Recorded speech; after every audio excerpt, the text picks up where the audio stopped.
from the torture of trachoma. Hi, we're talking Lord of the Rings of Power. You are watching me on NDTV. My name is Arun Singh with JD, the showrunner. And of course, we have supremely talented Markella and Megan. Very warm welcome to NDTV. Thank you. As a warm-up, we'll start with some punny riddles. Great. Okay, here we go. Riddle in the morning. Yeah. Why are Harfoot so humble? Because They never sell themselves short? I don't know. That's a good one. That's a good Very one. nice. That's a good one. Very nice. Although Very my answer was they are down to earth. Oh, very nice. We have another one. Nice. We have another one. Why is Eleanor so active? Because she's...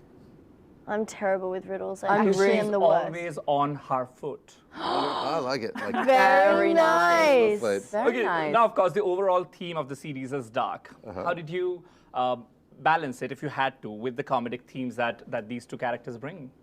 well,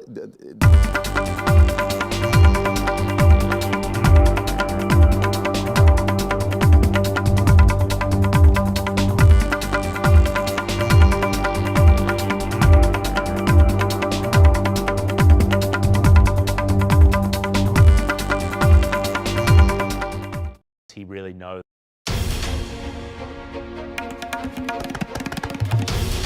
This is NDTV, and you're watching NDTV 24/7.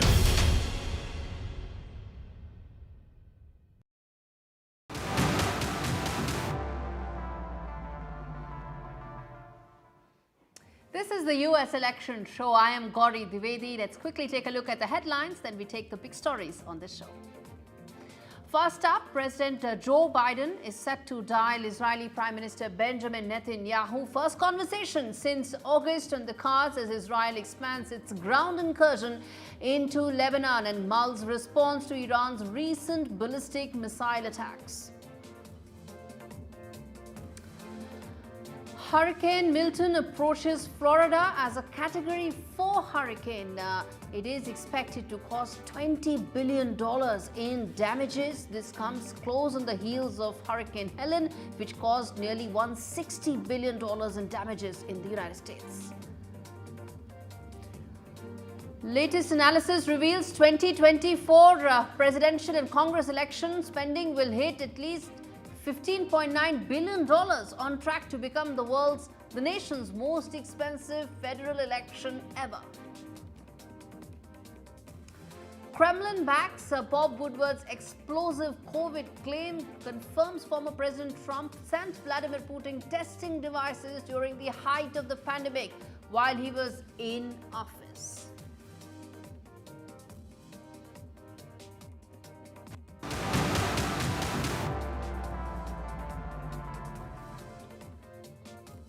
Okay, it's 26 days to go and we are going to get that countdown for our viewers to know just how many days left for the world's most important election. Let's take a look at the campaigns. Where are they headed? Hurricane Milton expected to be a $1 billion storm. Harris and Biden will be briefed on the administration's preparations for this hurricane, as well as the latest updates on the forecast and expected impacts.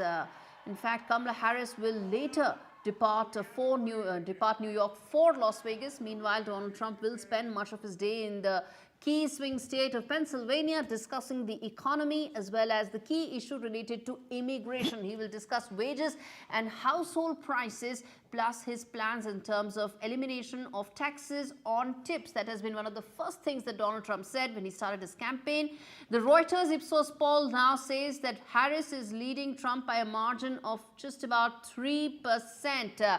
This is reducing, in fact, Kamala Harris's lead in the polls. That's the latest on your screens. And as I said, it's 26 days to go for the world's most consequential election. The respondents in this poll that you're seeing on your screens rated the economy as being one of the most deciding factors in the upcoming election. US is the world's largest economy. It may be headed for a recession. Several people had said that is clearly weighing on the minds of these voters that have been picked by in this poll. 44% of the registered voters said that Donald Trump had a better approach in terms of addressing cost of living as compared to 38% who picked Kamala Harris Vice President and the Democrat presidential nominee.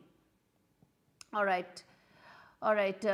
In fact, as we speak, on your screens, as I said, those numbers, and they indicate that on one end, while the race is extremely close, it is also going to be a lot about the economy being at the center of it. Abortion and immigration being the other two key aspects of this election. Moving on to the first big discussion that we're having on the show, which is that Donald Trump made some claims that where he said that Gaza could in fact be better than Monaco. And Donald Trump, who's the Republican presidential nominee, he said that Gaza has the best location in the Middle East, and he mentioned and said that it could in fact be better than Monaco. Now, what we're talking about is not exactly what Donald Trump said, but more importantly, where do the two presidential nominees really stand on the Israel-Hamas war? Where is it headed? What is their larger Middle East policy? And that's exactly the big discussion we're going to have. But first take a look at this report, viewers, that tells you exactly why this is our first topic of discussion today.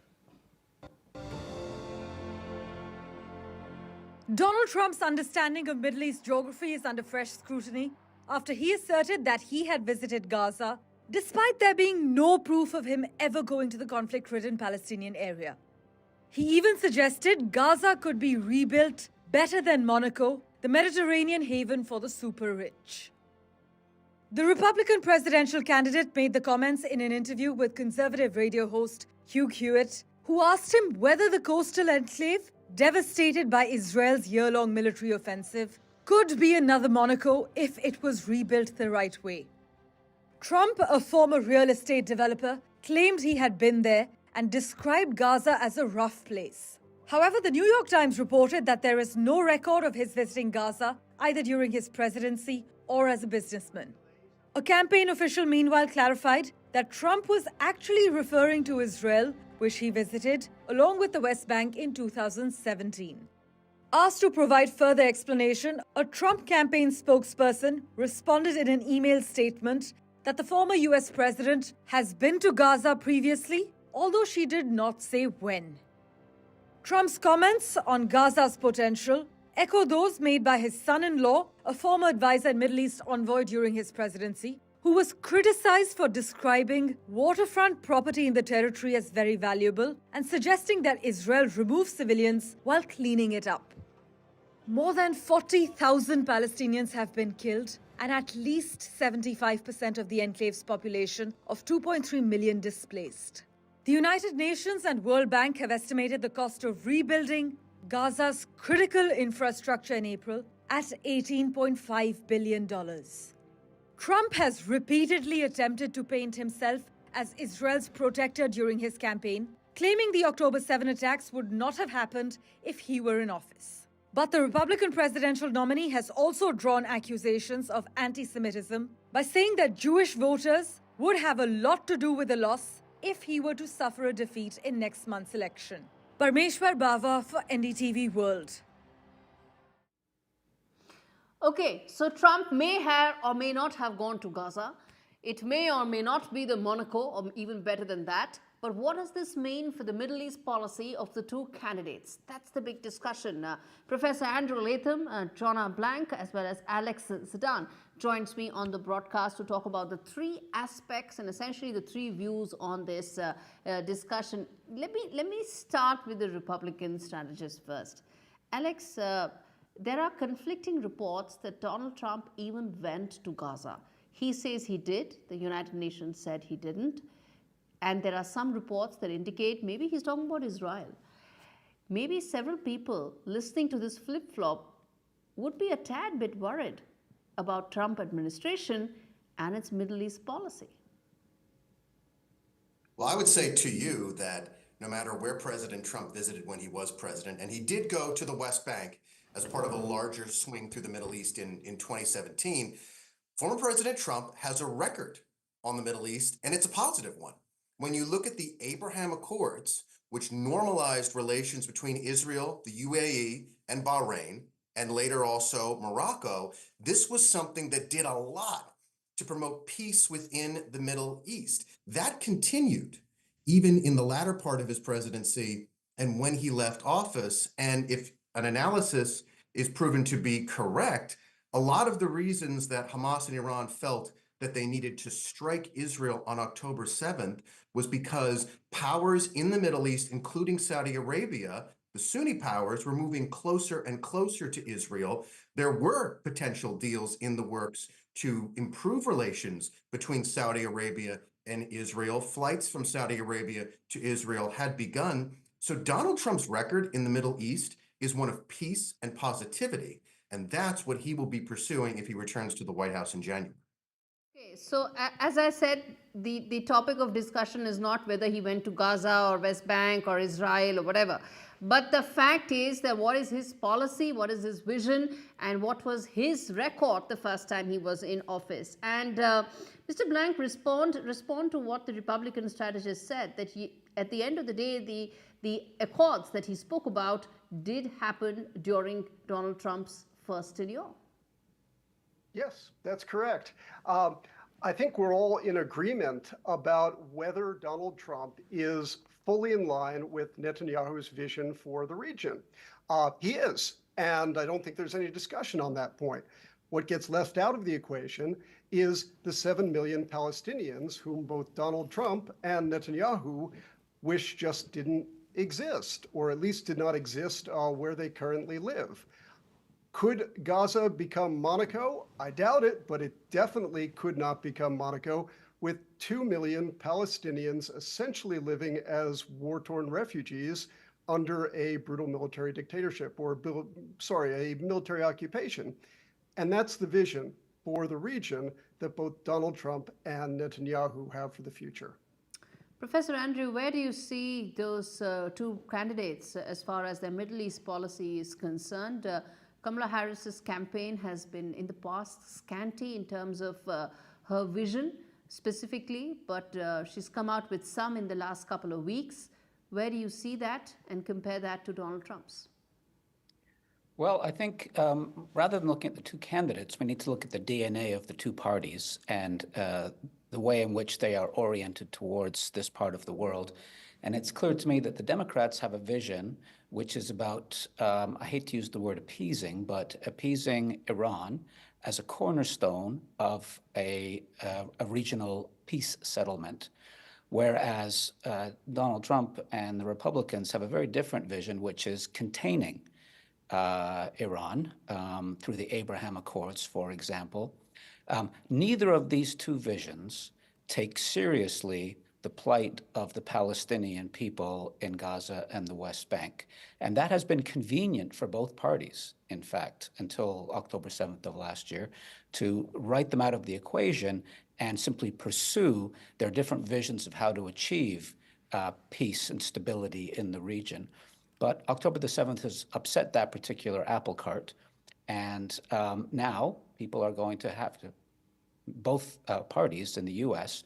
are going to have to come to grips in a serious way with the future of the Palestinian people in a world in which neither the Palestinians nor the Israelis really welcome the prospect of a two-state solution. Professor Andrew, then let me ask you this. This is a question I would ask you and not any of the two other panelists because they represent one of the two political views. Either of these two candidates will be president-elect in less than a month. And they will then decide what would be the United States' future policy. And where do you see that leading the world to? Because at the end of the day, that will have a very large bearing on how this entire conflict gets resolved or at least gets addressed. Yeah, this conflict is not going to be resolved in the short to medium term. It's going to be managed. And I don't see either of these two parties being well positioned in terms of domestic politics, but in terms of the vision of the people they might bring into their administrations to even manage this conflict very well. I think we can point to the track record of Donald Trump, of whom I am not a big fan, by the way, but I think his administration really made some progress back in the day. Okay. It's unclear, because it's unclear about Vice President Harris's take on these things, but I think the people that she'll bring to the table do share that, I think now, outdated view that placating or appeasing Iran is the way forward. Respond to that, Mr. Blank, that a lot of what Democrats' views, which are actually not policy, but more about an appeasement approach in terms of Iran. Yes, I really disagree with the characterization of Democrats' approach to Iran as appeasement. That's very much not the policy that Barack Obama or President Joe Biden have put in place when in office, and it's not what Kamala Harris intends to put in place. She explicitly said in an interview just this week that she considers Iran to be the foremost adversary of the United States. Let me make clear, I disagree with a lot of Democratic positions, particularly on Gaza and the Middle East. But let's be accurate about what is being put forward. The Democratic strategy towards Iran is one of containment.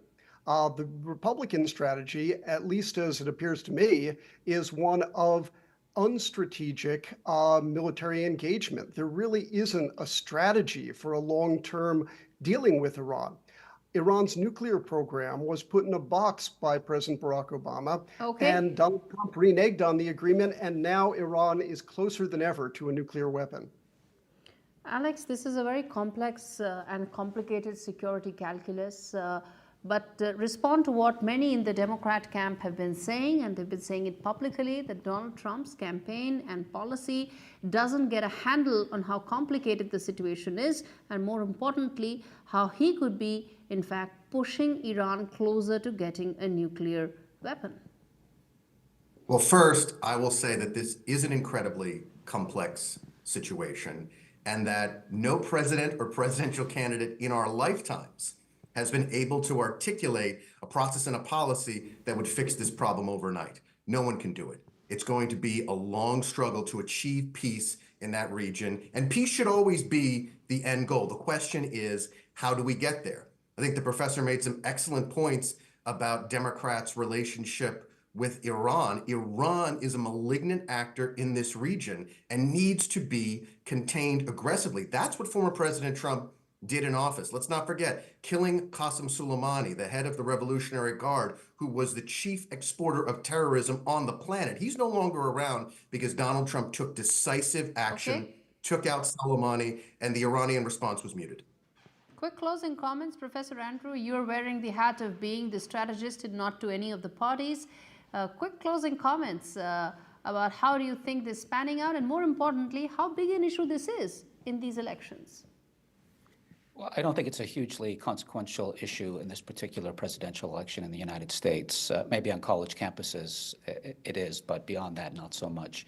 I would echo some of the comments about from my colleagues that this is a situation that has to be managed in the short term and can only be resolved in the medium to long term, if it can be resolved at all. I personally think that Iran is a malignant actor in the region, that there is no deal to be done with Iran. And although I don't like the terms containment or appeasement because they are specific to a particular historical moments, Iran needs to be blunted, and its malignant influence needs to be blunted. And there is no deal to be done with Iran in the short term. All right, who knows? There's still 26 days to go. Maybe the regime that is facing serious issues in terms of illegitimacy and great unrest in its own country could actually be threatened significantly before these elections conclude. Thank you so much, gentlemen, for taking out the time and speaking to me on this show. In fact, more news coming in, and Hurricane Milton, it is now barreled towards Florida's battered Gulf Coast as an enormous Category 4 storm, triggering massive traffic jams and fuel shortages as officials ordered more than 1 million people to flee before it slams into the Tampa Bay area. Milton exploded into one of the most intense Atlantic hurricanes on record.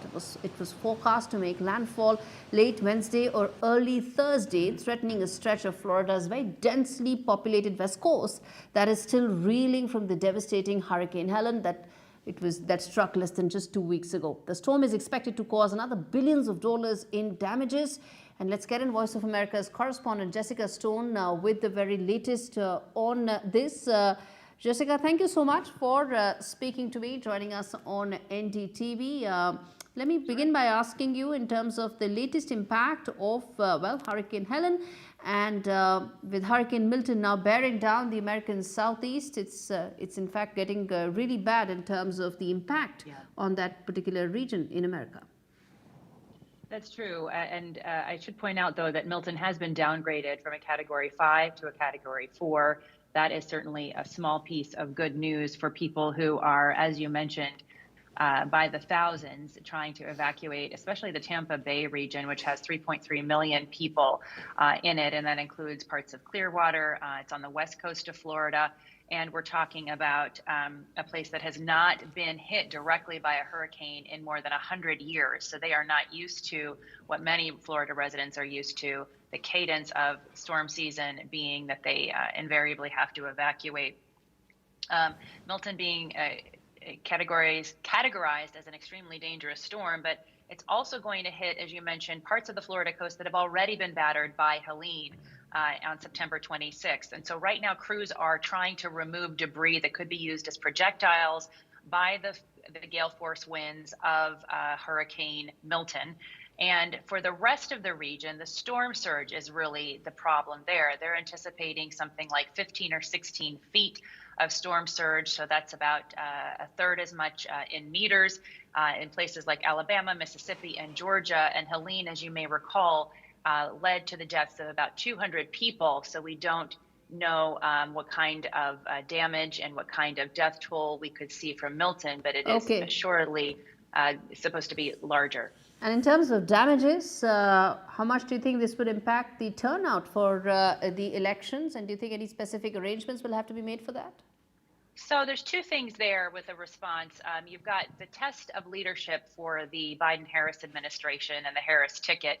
She's going to be closely watched by voters to see how she responds, to see how she meets the needs of those in the path of the storm and those who have already experienced Helene and who need to be rebuilding. And then there's the other issue of how does this affect the actual physical efforts to get out an early vote and the actual polling locations. In the state of North Carolina, which was already hit by Helene, we know that this is a consequential state, and they are actually going to be moving some of these election locations for voters so that the hardest hit counties of the state will actually have additional aid to fill out their ballots. All right, Jessica, we'll leave it there. Thanks much for speaking to me on that detail coming in as far as Hurricane. In fact, the Justice Department has now announced charges against a citizen of Afghanistan residing in Oklahoma for conspiring to conduct an election day terrorist attack in the United States on behalf of ISIS. The 27-year-old Nasir Ahmed Dwivedi attempted to provide material support to ISIS, obtained firearms and ammunition to conduct a violent attack or a terror attack on American soil. The case is now being investigated by the FBI. If convicted, Dwivedi would be charged with conspiring and attempting to provide material support to the ISIS, which carries 20 years as maximum prison sentence, and receiving a firearm to be used to commit a felony or a federal crime of terrorism, which carries a maximum prison sentence of 15 years. All right, more news coming in. Kamala Harris announced a plan to expand healthcare benefits to cover at-home senior care. The latest policy proposal is aimed at boosting the care economy and lowering down healthcare costs in America. Now, the Democrat nominee's policy would expand Medicare. Remember, that was actually brought in by Barack Obama. The federal insurance policy and plan for elderly and disabled people to cover long-term care for seniors at home for the very first time. This is the expansion that Kamala Harris is talking about. The Medicare at home, that's what the plan is being called, includes services like in-home health aids in hopes of saving American lives, the often high cost of nursing homes for aging family members.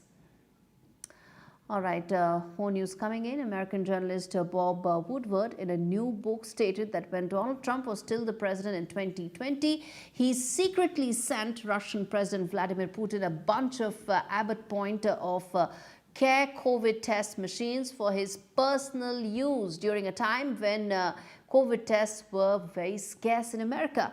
Russia has now confirmed some of those claims that have been made by Bob Woodward. How much of an impact this would have in a very tight election contest remains to be seen. But take a look at this report that tells you the story.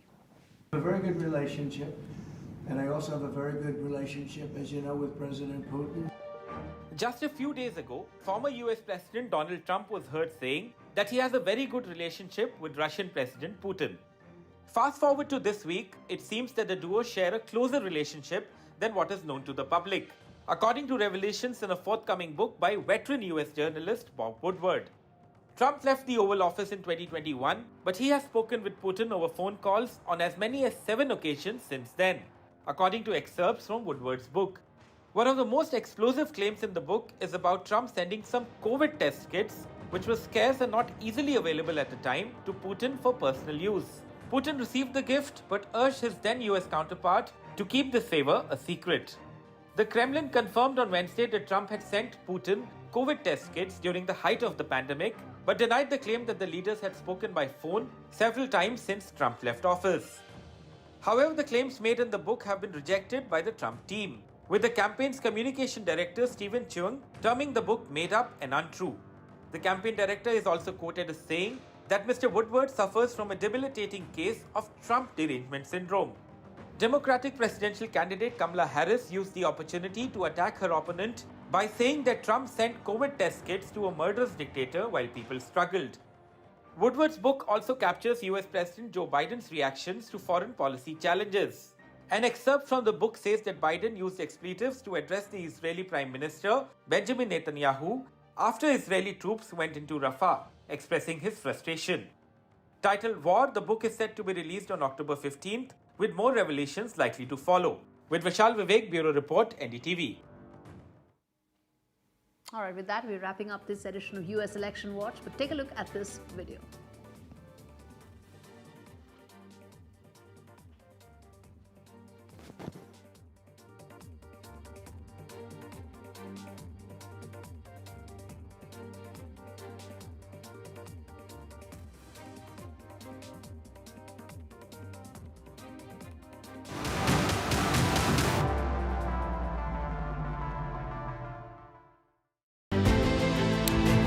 Get ready for your insider guide to the most anticipated event of the year. I'm Alistair D'Souza. Welcome to US Election Watch. From the latest campaign strategies to going beyond the rhetoric, This is an important message for people living with diabetes, from people living with diabetes. When I was experiencing the symptoms of diabetes, I didn't know what was going on. You go on the internet and it's full of horror stories. I didn't understand about carbs, I didn't understand about blood glucose levels. That's why the support I get as a Diabetes UK member is so important. You can become a Diabetes UK member for just £3 a month. When you do, you'll receive a practical guide specific to your type of diabetes and a copy of Balance magazine 4 times a year. Plus, you'll help support research that could lead to better treatments for all types of diabetes. As members, we're all working it out together. Call 0800 144 5410 or go online to become a Diabetes UK member for just £3 a month. Join us now, because membership can help you learn to live better with diabetes. Family life. It's made of ups and downs, and those little moments. But should the unthinkable happen to you? Life insurance from Legal & General can help look after monthly bills, the roof over their heads, childcare costs, and most importantly, your family. Because no one protects more families in the UK than us. Premiums start from £5 a month and they never rise. Plus there's a £120 gift card after you apply. Legal & General. Ensure life goes on. This is the MSF hospital you can help build. This is the equipment you can help buy in the hospital you can help build. This is the doctor you can help train using the equipment you can help buy in the hospital you can help build. This is the medicine you can help supply, given by the doctor you can help train using the equipment you can help buy in the hospital you can help build.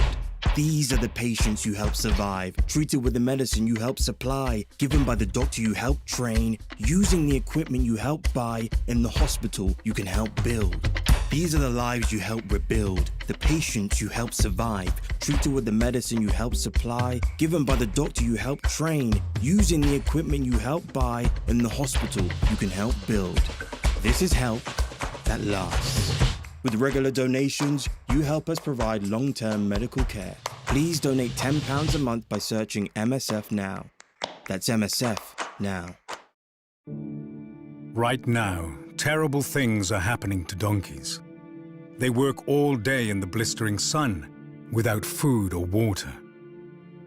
They're suffering silently, while their backs are breaking. Some are being abandoned and will be left to die alone. But Donkey Sanctuary, because terrible things are happening to donkeys, please do something incredible for them right now.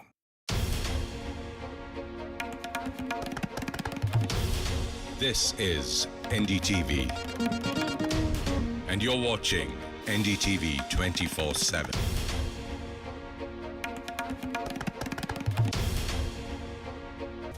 Good evening. Welcome to Left, Right and Centre. I'm Vishnu Shom. I'm joined by my colleague Maria Shakil on the program this evening, a day after the BJP's stunning election win in Haryana, something that's left the Congress in a state of shock. Serious questions are being asked of the Congress from key partners of the India alliance. From the Trinamool to the Samajwadi Party, to the Aam Aadmi Party and others, the message seems clear. The Congress was overconfident, perhaps arrogant in their belief that they would win, and that there needs to be a realistic understanding that in key states, the party, in other words the Congress, simply cannot afford to go it alone. And has the grand old party mastered the art of losing? After Madhya Pradesh, Chhattisgarh, both states which the Congress could have won but lost